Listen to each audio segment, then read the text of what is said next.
এক নারকেল থেকে কত ধরনের খাবার তৈরি হতে পারে তা দেখতে যেতে হবে থাইল্যান্ডে। এখানে আইসক্রিম থেকে শুরু করে ডেজার্ট কিংবা পানীয় সবকিছুতেই ব্যবহার করা হয় নারকেল। ফুটপাত কিংবা সোফা শপে এই ফলের তৈরি খাবারের চাহিদা যেন আকাশচুম্বী। একটি মাত্র ফল থেকে তৈরি হচ্ছে শত শত পণ্য। রান্নাঘর থেকে শুরু করে বিউটি প্রোডাক্ট, স্বাস্থ্য উপকরণ থেকে খাবারের মেনু, সব জায়গায় এই একটি ফলের প্রভাব। থাইল্যান্ডের নারকেল শুধু একটি ফল নয়, এটি যেন এক পূজনীয় বস্তু। থাইল্যান্ড বিশ্বের অন্যতম বড় নারকেল উৎপাদনকারী দেশ। দেশটির উষ্ণ আবহাওয়া আর উর্বর মাটি নারকেল চাষের জন্য আদর্শ। নারকেল থাইল্যান্ডের সংস্কৃতি ও ঐতিহ্যের সঙ্গে জড়িত।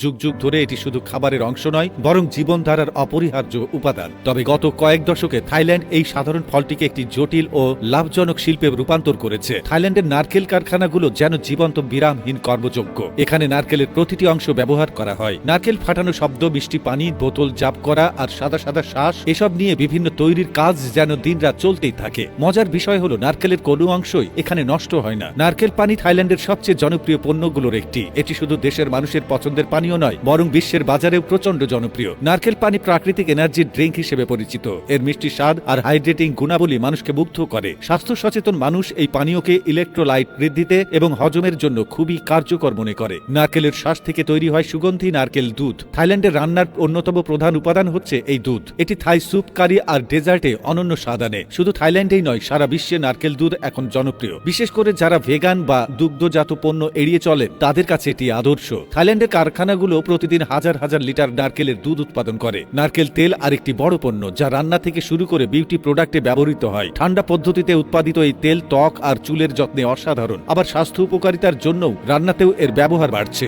থাইল্যান্ডের নারকেল তেল শুধু দেশেই নয়, বৈশ্বিক বাজারেও ব্যাপক চাহিদা সৃষ্টি করেছে। নারকেল দিয়ে তৈরি মজার খাবার আর স্ন্যাক্সও ব্যাপক জনপ্রিয়। শুকনো নারকেলের চিপস, মিষ্টি নারকেলের মিশ কিংবা নারকেলের কেক, সবকিছুতেই থাই নারকেলের ছোঁয়া। এই স্ন্যাকগুলো শুধু স্থানীয় বাজারেই নয়, পর্যটকদের কাছেও দারুণ আকর্ষণীয়। বিদেশ থেকে আসা পর্যটকরা এসব স্ন্যাক্স কিনে তাদের দেশের মানুষকে উপহার দেন। নারকেলের খোসা আর আবরণও ফেলা হয় না। এগুলো থেকে তৈরি হচ্ছে দড়ি, মঠ, এমনকি পরিবেশ বান্ধব পাত্র। এই টেকসই উদ্যোগ শুধু পরিবেশ রক্ষায় ভূমিকা রাখছে না, নতুন কর্মসংস্থানের সুযোগ তৈরি করেছে। কিন্তু থাইল্যান্ড নারকেলে এতটা আগ্রহী কেন? এর উত্তর লুকিয়ে আছে দেশটির প্রাকৃতিক বৈশিষ্ট্য আর ঐতিহ্যে। নারকেল গাছকে জীবনের গাছ বলা হয়। এটি থাইল্যান্ডের জনগণের জন্য শুধু একটি ফল নয়, এটি খাবার, আশ্রয় এবং আয়ের উৎস। থাই সংস্কৃতিতে নারকেল পবিত্রতা ও সমৃদ্ধির প্রতীক। থাইল্যান্ডের নারকেল শিল্প আজ বৈশ্বিক বাজারে এক বিশাল অবস্থান জুড়ে রয়েছে। বিশ্বজুড়ে স্বাস্থ্য ও পরিবেশ সচেতন মানুষের চাহিদা পূরণে এই দেশটি তাদের ঐতিহ্য আর আধুনিক প্রযুক্তির মিশেলে তৈরি করেছে নতুন সম্ভাবনা। নারকেলের প্রতি থাইল্যান্ডের ভালোবাসা শুধু তাদের ব্যবসার কৌশল নয়, এটি তাদের জীবনের গল্প।